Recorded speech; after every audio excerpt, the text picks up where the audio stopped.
For all the billions of dollars and years of work invested in making a movie, things sometimes go terribly wrong. Here are some films that are out there somewhere, on a shelf, but have never been released. With a cast including Bill Murray, Dan Aykroyd, and Zach Gremlins Galligan, 1984's Nothing Lasts Forever is the strange brainchild of Saturday Night Live alum Tom Schiller, who wrote and directed the film, and the show's producer Lorne Michaels. Due to unknown legal issues, the film never made it to either the big screen or home release, though it's played on German and Dutch TV and was granted a single unceremonious airing on Turner Classic Movies. You will get everything you want in your lifetime. Only you won't get it in the way you expect. The film takes place in a Brazil-like surrealist world where the Port Authority has actual authority over all of New York. Underground hobos rule the world, and Bill Murray is a bus driver who makes trips to the moon. Try to keep away from conceptual art. The whole thing seems too strange to exist. But a trailer lives on YouTube, and if you dig long enough, you may be able to find an unauthorized copy of the whole thing. Horror fans are serious about continuity, and the complicated mess of sequels, prequels, and reboots released after Tobe Hooper's The Texas Chainsaw Massacre don't make it easy to follow. In 1998, the director's son, William Hooper, added his own entry to the canon with American Massacre, a 1970s set prequel to The Texas Chainsaw Massacre 2 that has never been publicly released. The film's biggest bonus is that it includes actor Bill Moseley reprising the role of Chop Top, Leatherface's deranged brother. It also promised to delve into the origin story of the murderous Sawyer family. Years later, William turned to Kickstarter to complete post-production, but failed to secure the $8,000 funding, possibly due to the trailer that accompanied the campaign, which struck some fans as amateurish. The film's Facebook page has gone from intermittent updates to silence, so it's possible the film will never see the light of day. Meanwhile, the franchise has migrated from studio to studio, with the latest reboot, Texas Chainsaw Massacre, released by Netflix in 2022. Conceived in the tradition of terrible 1980s college frat movies, Spring Break '83 features a cross-section of stars from today and yesterday, including a pre-reacher Ellen Richson, Eric Estrada, John Goodman, Morgan Fairchild, Joe Pantoliano, and even Lee Majors from The $6 Million Man. The plot centered around a group of 4 friends who get their revenge after being bullied by the rest of their high school graduating class. Unfortunately, we'll probably never know how they do it, and whether it's funny, since production shut down because they weren't paying anyone. After the plug was pulled, additional filming went forward a few months later, and director Mars Callahan told followers that his cut was complete. Big Sky Pictures' now defunct website posted dozens of production photos, and even a preview of the beginning of the film. But to date, the film is stuck in limbo. In 2012, Tom Hooper, the director of Les Miserables, did something that seemed new by recording the film's entire musical score live, with the actors singing on set and without any fancy studio overdubs, even when they may have needed them. But Les Miserables wasn't the first film to be produced this way. Take, for example, 2004's Temptation, directed by Mark Tarlov, which we'll never get to see, even though it employed actual singers. Temptation featured an all-star cast of Broadway notables like Adam Pascal from Rent, as well as future Avatar, Star Trek, and Guardians of the Galaxy star Zoe Saldana. The rock opera is reportedly a musical interpretation of the Faust legend, mixed with a murder mystery and a sprinkling of surrealistic animation. The film was only shown once, at the 2004 New York Musical Festival, but producers claimed to want to finish the film, despite director Mark Tarlov's death in 2021. Dutch director Richard Rapport's horror film, Worst Case Scenario, is about an army of German zombies that rises from the dead to exact revenge against England over a devastating soccer loss. Allegory? Maybe, but whatever its merits, it's unclear how much of the movie actually exists. Filming began in 2004, but only a little footage has been seen, mostly in a couple of popular trailers. In fact, the official promo was nominated for a 2006 Golden Trailer Award, and some zombie fans dubbed it the best trailer they'd ever seen. Unfortunately, it's likely the trailer's all we'll ever see of the movie. The production was canceled in 2009. If there's a lesson to be learned from Batgirl, it might be that no property is safe from the whims of studios, even a proven multimedia franchise like Batman. Batman speaking. Warner Bros. Discovery dropped $90 million to bring Batgirl to movie screens. It was loaded with talent, including Leslie Grace as Barbara Gordon, J.K. Simmons as her dad, Commissioner James Gordon, Brendan Fraser as the villain Firefly, and Michael Keaton, who reprised his role as Batman. With Adil El-Arbi and Bilal Fallah behind the camera, it seemed, at least on paper, that Batgirl was headed for blockbuster status. But something went wrong. Warner Bros. Discovery canceled plans to release the film to theaters or even broadcast it on Max. The move was shocking, given that Batgirl was still in post-production at the time of the decision. No official reason was given for the move, though industry experts have pointed to several allegedly negative test screenings and the potential tax write-off for WBD to drop the expensive project. There are currently no plans to release Batgirl to any platform.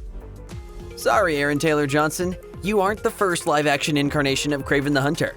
An unnamed actor played the formidable Spider-Man foe in a 1974 fan film produced by students at New York University. The short, titled Spider-Man vs. Kraven the Hunter, was a 30-minute color film shot on 16mm by Bruce Cardozo, who would later provide visual effects for the Avengers and Thor. Cardozo's film drew on The Amazing Spider-Man number 15, which kicked off Kraven's long run as a Spider-Man adversary. According to those who saw it, Kraven was faithful to the tone and look of Stan Lee and Steve Ditko's comics, and even featured extensive visual effects that allowed Joe Elliott's Spider-Man to crawl up buildings.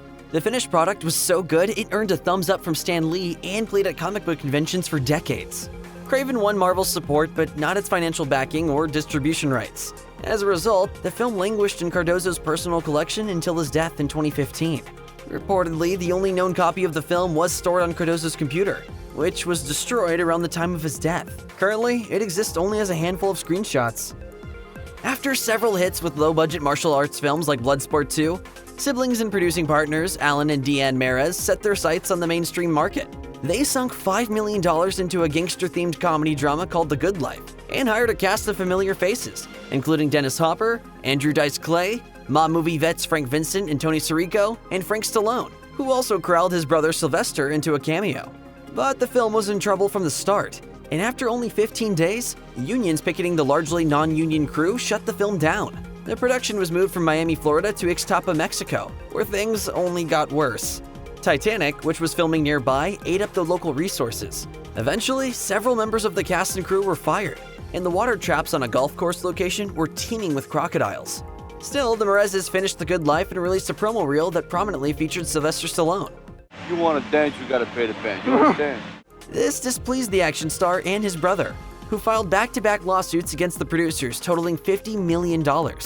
A settlement was reached, but The Good Life never saw a theatrical release. Currently, a brief 17-second clip is available to view on YouTube. What happens when you bring together two Oscar-nominated actors, a pair of acclaimed Saturday Night Live writers, and a producer whose list of credits includes everything from Fast Times at Ridgemont High to Yellowstone? The answer is disaster. That is, if you're talking about Arrive Alive, a 1990 comedy starring Willem Dafoe and Joan Cusack. Produced by Art Linson and written by SNL vets Michael O'Donoghue and Mitch Glazer, the film was intended as a vehicle for Bill Murray, who would have played a low-rent detective investigating a complex scheme involving a Florida Native American tribe. Now, what are you looking for in a movie? Well, you want manners. You really do. When you guys gotta be manners involved. According to Glazer, Murray passed in part due to the film's violent content. One scene involved a killer whale biting off its trainer's head, and Dafoe took over as lead. 3 weeks after the start of production, Paramount pulled the plug on Arrive Alive. Sources differ on the exact reason, but the studio allegedly wanted to change the tone of O'Donoghue and Glazer's script by adding more slapstick elements.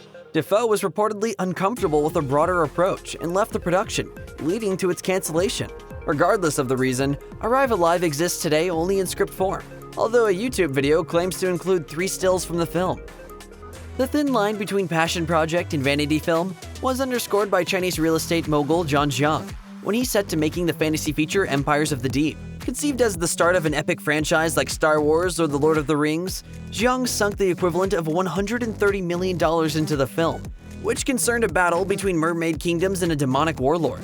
Jiang used his deep pockets to initially attach The Empire Strikes Back director Irvin Kershner and Italian actress Monica Bellucci. Piles of money can buy talent, but it can't make them produce under impossible circumstances. Language barriers, dangerous conditions, and constant illogical script changes dictated by Jiang caused several directors and actors to quit the production, which was ultimately credited to 3 separate filmmakers. Worst of all, a trailer was broadly mocked online for its subpar special effects and incomprehensible plot. Empires failed to find distribution, despite costly reshoots and a massive crowdfunding campaign, and remains unreleased, though Jiang insisted as late as 2016 that the film was ready for distribution. Hoping to rebound from a string of costly flops like the late 90s film Mercury Rising, Bruce Willis signed on as both star and producer of Broadway Brawler in 1997. The film, intended as a sports-themed romantic comedy a la Jerry Maguire, featured Mara Tierney as the love interest to Willis's washed-up ice hockey champ, and Oscar winner Lee Grant as director. The $28 million project had all the hallmarks of a hit, until Willis pulled the plug. After 20 days of filming, Willis fired Grant, cinematographer William A. Fraker, and several others over dissatisfaction with their work. Dennis Dugan, who directed numerous Adam Sandler comedies, was brought on to replace Grant, but lasted just a day before the project was abandoned. 25 years later, Broadway Brawler remains unfinished and unseen. Though often cited as one of the greatest filmmakers in motion picture history, Orson Welles frequently struggled to complete his projects, and in many cases, failed to even get them off the ground.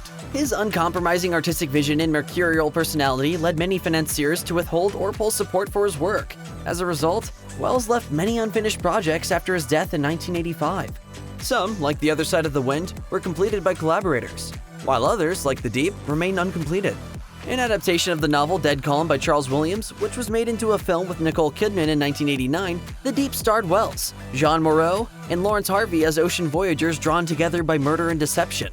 Welles directed the film on a sailboat off the coast of Yugoslavia between 1966 and 1969, but financial and technical problems prevented Welles from completing production, and the death of Harvey in 1973, along with the loss of the original negative, torpedoed any chance of salvaging the project. Other than clips included in the 1995 documentary Orson Welles' One-Man Band, The Deep has gone unseen for more than 5 decades. In the mid-1980s, late-night television viewers in certain markets had their senses assaulted by a commercial for Blood Circus, an ultra-low-budget feature that appeared to mix professional wrestling, aliens, bargain basement gore, and a rock singer shrieking about gold jewelry. The film was a vanity project from Santo Victor Regattuso, a notorious figure in the as-seen-on-TV market, who created Blood Circus as a promotional vehicle for a Santo gold jewelry line. The Santo Gold Heavyweight Championship Wrestling Belt is awarded to the winning tag team in the new science fiction space wrestling movie comedy, Blood Circus. Santo Gold was the subject of numerous federal cease and desist orders for the outlandish claims made about the jewelry, which was essentially gold-plated metal. Regattuso reportedly spent a fortune on Blood Circus, but failed to land a distributor for the film. Reviews that called the picture incomprehensible probably didn't help. Still, Blood Circus played for a week at several theaters in Baltimore before disappearing, although clips are available on YouTube. Regattuso, who later spent time in prison for mail fraud charges, continues to promote Blood Circus through his ramshackle website. Few animated features have had a streak of bad luck like DreamWorks' Me and My Shadow. The film began its convoluted existence in 2010 as a comedic fantasy tale about a human who discovers that his shadow has a life of its own. Conceived as a mix of traditional hand-drawn animation and CGI, Me and My Shadow landed Josh Gad and Bill Hader to voice its human and shadow heroes, with Kate Hudson as Gad's love interest. Initially slated for a 2013 release, Shadow was pushed to 2014 to make room for the release of Mr. Peabody and Sherman. When that film flopped, the troubles began. I don't want this one, Mommy. He's sarcastic. DreamWorks Animation underwent a massive restructuring that saw the loss of 500 jobs and the cancellation of several animated projects, including Shadow. But the story didn't end there. Edgar Wright revived the project in 2015 and wrote 3 drafts of a new script before Comcast bought DreamWorks and ordered another round of restructuring. In a cinematic case of collateral damage, Shadow was canceled for the second and final time. Approximately 12 minutes of test animation and concept galleries are all that remain of the movie. Though its title suggests a sequel to 1999's 10 Things I Hate About You, the 2012 romantic dramedy 10 Things I Hate About Life was, in fact, a standalone film made by some of the same creatives responsible for the 1999 movie, including director Gil Younger and producer Andrew Lazar. Evan Rachel Wood and Thomas McDonnell were cast as the despondent lead characters who find a reason to live in each other, and funding came in part from a pair of independent companies, the UK-based In Tandem Films and Mad Chance Productions. Filming began in late 2012, but was halted in early 2013 when In Tandem chief Gary Smith stepped down as the company faced financial losses. However, in conversations with industry press, Smith's replacement, Robert Mitchell, cited Evan Rachel Wood's pregnancy as the reason for the shutdown, and claimed production would resume in 2013.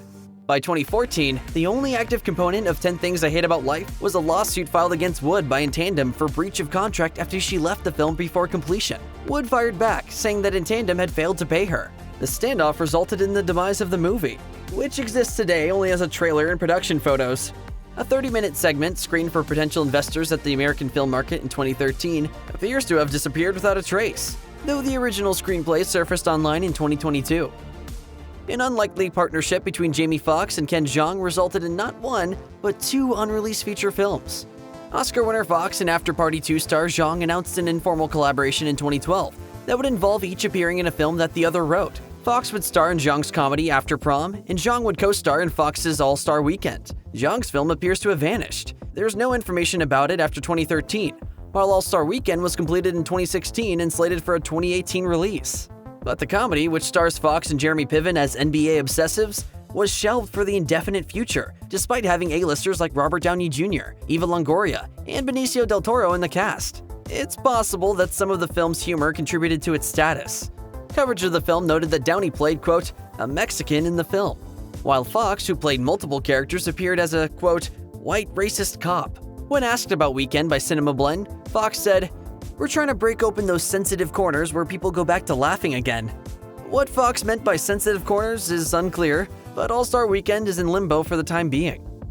Randy Quaid was still a beloved Oscar-nominated character actor in 1999 when he teamed up with Michael Caine and Catherine McCormick to star in The Debtors, a comedy about individuals with addiction issues. The film had only a handful of screenings, which generated such a negative response that the project was shelved. The decision to pull the plug on The Debtors was reportedly rooted in a conflict between Evie Quaid and software billionaire Charles Simeone, who invested more than $12 million into the project.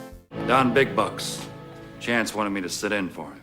Simeone was apparently displeased with some of the film's content, including a fairly graphic sequence at a concert featuring the German industrial band Rammstein, and won an injunction against the Quaids that prevented them from releasing the film. The Quaids, who'd invested more than $3 million of their own money in The Debtors, were forced to declare bankruptcy, marking the beginning of years of personal and professional downfalls. Though The Debtors has gone unseen since the injunction, the Quaids attempted to make the film available via the streaming platform to cast. More recently, it was listed on the Indian streaming service Binged, which noted that the film is not streaming in India.